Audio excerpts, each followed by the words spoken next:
Your firewall is useless. Your antivirus is a placebo. The only thing hackers need to break into your life is your brain. And, well, spoiler alert, your brain is already broken. I'm going to show you the 8 psychological flaws that make you click, trust, and panic, all while hackers laugh. Don't believe me? Let's start with the IT guy, who definitely isn't from IT. Let's get one thing straight. Let me tell you how they play you. And try not to cry. Actually, cry. It's good for the soul.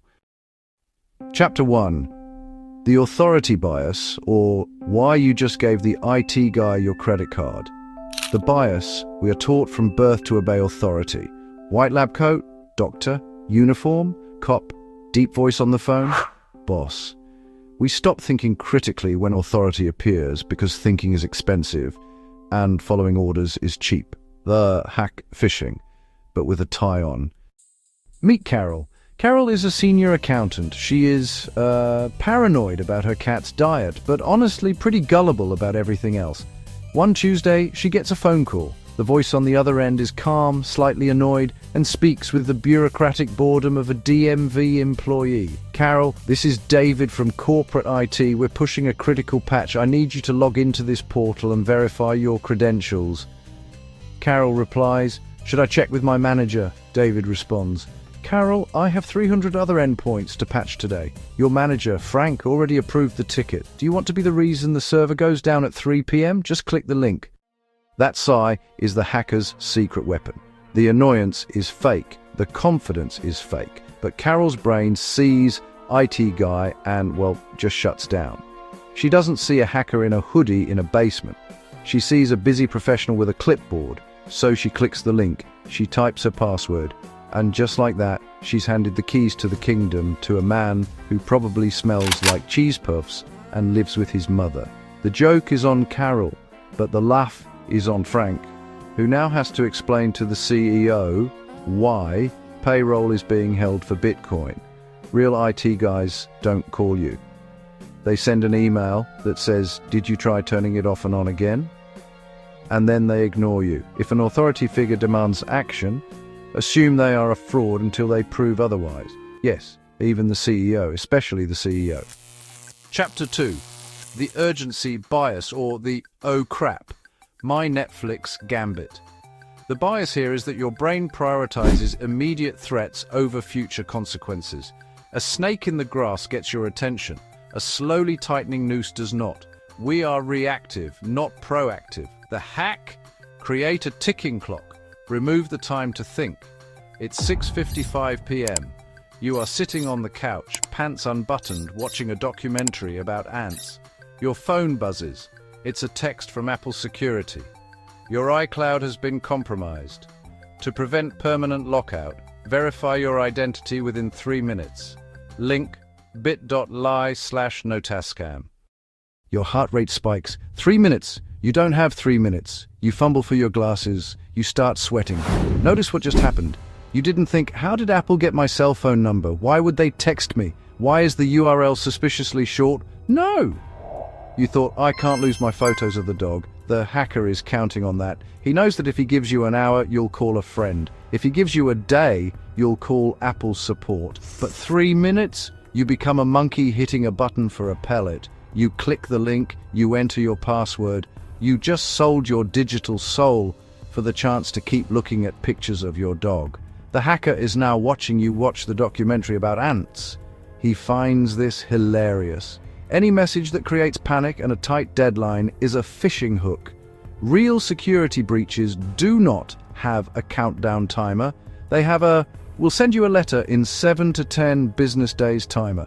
Slow down, breathe. Ask yourself, if I ignore this for 10 minutes, will I actually die? The answer is almost always no. Chapter 3. The reciprocity bias, or as I like to call it, the free USB stick of crying. Here's the bias. If you give me a piece of gum, I feel obligated to listen to your pitch for a timeshare. Humans absolutely hate the feeling of being in debt, even if it's for, well, garbage. Here's the hack: give a penny, take a pound. So, picture a cybersecurity conference. The attendees? Geniuses. They know all about phishing. They even lecture their employees about it. Now, a charming person walks up to a network administrator named Greg. The charming person hands Greg a free t-shirt, and it's a nice t-shirt, soft cotton. "Hey, I'm doing a survey for a vendor. Got 5 minutes?" Greg thinks, "I just took his shirt.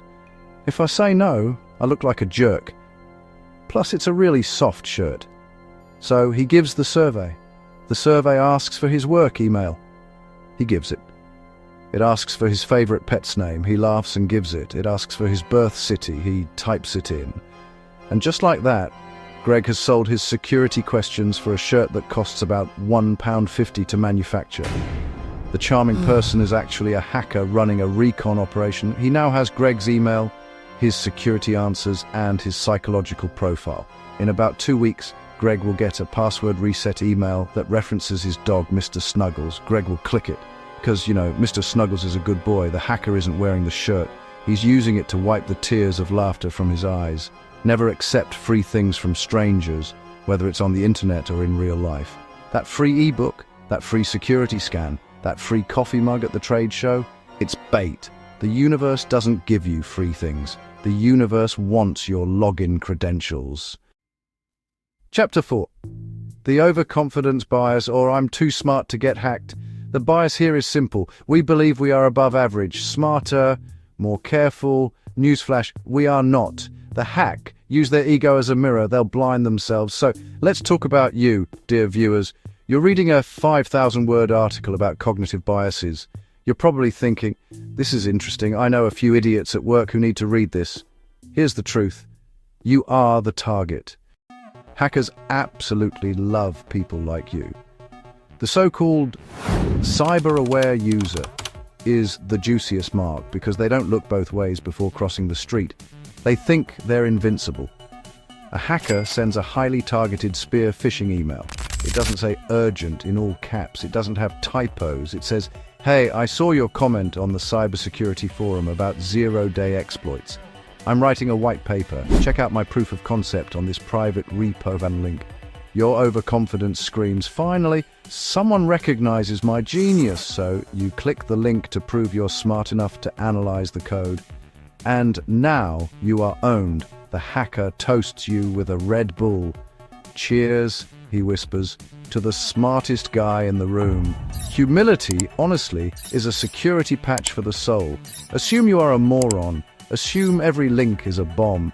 The moment you say, "I would never fall for that," you are exactly one click away from falling for that. Chapter 5. The loss. Aversion bias, or the "your files are now poetry" ransomware. Losing $100 hurts twice as much as winning $100 feels good. Honestly, we will do absolutely insane things just to avoid losing what we already have. The hack threatened to delete the wedding photos, so it's 2 in the morning, you get an email. But it's not a threat, no, it's a receipt. Apparently, someone just bought $900 worth of gift cards at a gas station in Tulsa using your credit card. Now, you don't really care about $900 itself. What really gets you is the feeling of losing $900. Panic sets in. You call the number on the email. Suddenly, a very helpful fraud department answers. They just need to verify your identity to reverse the charge. So they ask for your full social security number, your mother's maiden name, and the name of your first school. You give it all. You're so focused on not losing the $900 that, honestly, you don't even realize you've just handed them the keys to borrow $90,000 in your name. Ransomware is, well, the purest form of this. A pop-up appears. Your files have been encrypted. Pay $500 in Bitcoin or lose everything. People pay, even though the FBI says not to. Even though paying funds terrorism, they pay because, honestly, the thought of losing their tax documents from 2017 is physically painful. So the hacker knows your vacation photos are worth, say, $500 to you. He's holding them hostage. He is a digital kidnapper and, well, you are the weeping parent on the news. The best part? He usually gives you the files back. He needs you to tell your friends that paying works. Word of mouth is, honestly, his best marketing. Back up your data. If you have a backup, loss aversion becomes, at worst, a mild inconvenience. Without a backup, you're a puppet on a string. A puppet who is, unfortunately, about to lose their dog photos. Chapter 6. The Scarcity Bias, or one click left. For you, not for us. The bias here is that humans assign more value to things that are rare or about to run out. A dozen donuts is, well, pretty meh. But the last donut, that's a treasure worth fighting for. The hack, the fake waiting list, the so-called limited time offer, the digital velvet rope.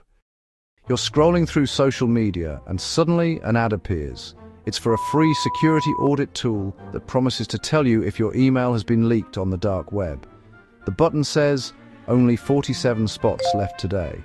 Claim yours. Your brain doesn't really process the words audit tool. It processes 47 spots left. A tiny rodent part of your hindbrain squeaks, if you don't act now, the other monkeys will get the shiny thing. You click, you enter your email, you grant permissions. Congratulations! You just gave a hacker a list of all your contacts, your IP address, and permission to send you personalized phishing emails forever. The hacker isn't limiting anything. There is no 47 spots. He made that number up while eating cereal at 2 in the afternoon. He could serve 1 billion people, but he knows that if he says unlimited, you yawn. If he says only 10 remaining, you hyperventilate. He is laughing because you just fought for a spot in a scam. You are the person who camps outside an Apple store for a phone that will be obsolete in 11 months. You are adorable. Scarcity is a lie. Digital goods are infinite. You cannot run out of software licenses. You cannot run out of PDFs. If someone tells you a download link is expiring in 1 hour, they are either incompetent or a crook. Usually both. Chapter 7. The confirmation bias, or as I like to call it, the Facebook quiz that stole your soul. The bias is simple. We seek out information that confirms what we already believe. We ignore evidence that makes us uncomfortable. If you think the election was stolen, you will find a Facebook group that agrees with you. If you think vaccines are poison, you will find a blog written by a chiropractor who agrees with you. The hack, feed the beast, give the mark exactly what they want to hear. Meet Karen. Karen believes that her neighbor's smart fridge is spying on her for the government. She is not wrong about the spying part. Hello, Internet of Things. But she is wrong about the government caring about her leftover lasagna. A hacker creates a website called truthguardians.xyz. The site has a big bold headline, shocking smart fridges. Transmit your private conversations to the CIA. Karen's eyes light up. She clicks. She shares it to her group. The site asks her to verify her identity to see the full report. She types her name, email, and, oh look, a CAPTCHA that asks for her dog's name. So here's the dark humor of it all. The hacker doesn't care about the CIA. Honestly, he doesn't care about fridges either. What he really cares about is that Karen just gave him the answers to her security questions. All because she was, well, too busy feeling validated to notice the spelling errors. He goes on to write the most outrageous, poorly sourced garbage you could possibly imagine. And, Karen swallows it like candy, simply because it tastes like I told you so. The hacker isn't some genius, not really. He's just a bloke who figured out that people will believe anything that makes them feel clever. Your convictions, those are actually a weapon against you. So the next time you see an article that screams, I knew it, treat it like a dog, one that's wagging its tail just a little too fast. It might be friendly, sure. Or, well, it might have rabies. Don't enter your credentials to unlock the truth. The truth is free. The scam, on the other hand, is not. Chapter 8. The halo effect, or pretty websites can still eat your lunch. So, here's the bias. If something looks beautiful, professional, or familiar, we just assume it's also trustworthy, competent, and safe. But, as they say, a polished turd is still a turd, though. Let's be honest, we'll probably call it artisanal chocolate. The hack? Honestly, just spend $50 on a decent template. Toss in a few stock photos of diverse, smiling people in a boardroom. And don't forget to use the word enterprise. That's it. You get an email from Stripe Security. The logo? Absolutely perfect. The font? Clean as you like. The grammar is, well, immaculate. The email says there was a suspicious login from a new device and asks you to review the activity. So you click the link. The website looks exactly like the real Stripe dashboard. It even has a little green padlock icon in the address bar because, the hacker paid $10 for an SSL certificate. You're thinking this looks legit. A scam would look janky, right? Wrong. The hacker knows you judge a book by its cover. In fact, he spends more time on kerning and color theory than you probably spend on your actual job. His fake login page is so gorgeous that, honestly, you almost want to enter your password twice just to admire the drop shadows. Meanwhile, the real Stripe login page, it's got a typo in the footer and a server error. But you never notice that because you never go there. You go to the pretty one, the one that flatters you with its professionalism. But beauty is not truth. A padlock only means the connection is encrypted, not that the people on the other end aren't laughing at you. Always type the URL yourself. Never click the link. And if a website looks too perfect, it's probably a trap designed by someone with too much time and a Figma account. So far, we've seen how authority, urgency, free t-shirts, and, your own ego can turn you into a walking login screen. You've been warned. But here's the scary part. The next 8 biases are even nastier. They target your fear of loss, your love of beauty, and your secret belief that you're the main character. Want to see how deep the rabbit hole goes? Click part 2, or don't. The hacker will wait.